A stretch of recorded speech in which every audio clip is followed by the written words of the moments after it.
8 ચોપડી અભણ ગૃહમંત્રી શ્રીને ગુજરાત ન્યાય યાત્રામાં લોકોનો સાથ સહકાર અને સમર્થન જે મળતું હતું, એટલે કોઈ પણ રીતે વિક્ષેપ કરવા માટે અમારા આગેવાનો ઉપર ખોટા કેસ કરી રહ્યા છે.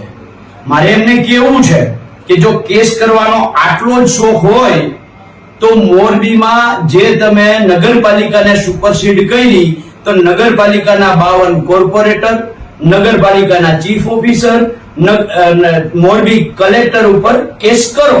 જો તમને કેસ કરવાનો આટલો જ શોખ હોય તો રાજકોટ ટીઆરપી ગેમ ઝોનની અંદર જે સ્ટેન્ડિંગ કમિટીના ચેરમેન હતા એમને, જે મેયર હતા એમને, જે આઈપીએસ આઈએસ અધિકારીઓએ ટીઆરપી ગેમ ઝોનની અંદર જન્મદિવસ ઉજવ્યો હતો એમના ઉપર પોલીસ કેસ કરીને દેખાડો.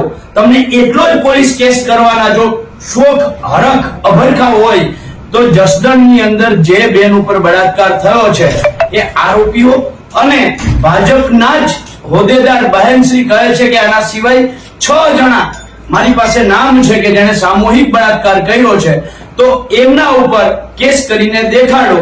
તમને ક્યાંક ને ક્યાંક જે રીતે ગુજરાત ન્યાય યાત્રામાં સમર્થન મળે છે લોકોનું, એનાથી તમને પીડા થાય છે. અને 8 પાસ અભણ ગૃહમંત્રી પાસેથી બીજી તો અપેક્ષા પણ શું રાખી શકાય? એટલે ગૃહમંત્રી શ્રી, તમારે 9મા ધોરણમાં જો અભ્યાસ કરવા માટે ચાલુ કરવું હોય તો ફોર્મ લઈ અને અમે ગાંધીનગર આવીએ છીએ તો 9મા ધોરણના આખો કોર્સ અને 9મા ધોરણનું પ્રવેશ ફોર્મ તમને આપીને જઈએ.